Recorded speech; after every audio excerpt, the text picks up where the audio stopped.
एक ऐसा गांव जहां सोने के बेशुमार झखैर मौजूद थे, लेकिन कभी किसी गैंग की हिम्मत नहीं हुई कि इस गांव पर हमला करे, क्योंकि लाडलापुर पर सिर्फ शाका का राज चलता था।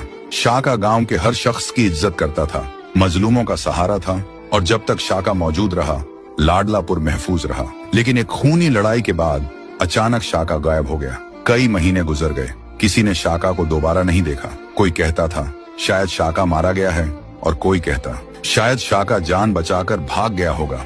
हकीकत किसी को नहीं पता थी।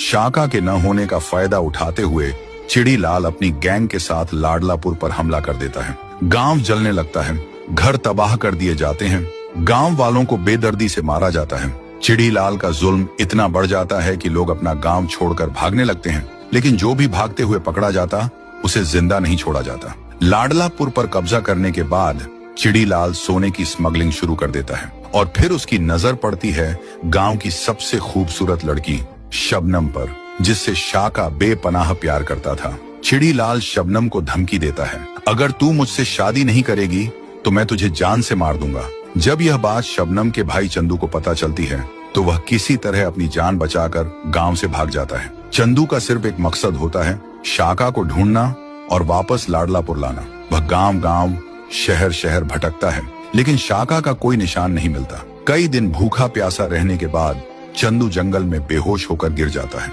और दूसरी तरफ चिड़ी लाल शबनम से जबरदस्ती शादी की तैयारी कर रहा होता है। तो दोस्तों, अब सवाल यह है, क्या शाका वापस आएगा या फिर लाडलापुर चिड़ी लाल के जुल्म में हमेशा के लिए खत्म हो जाएगा?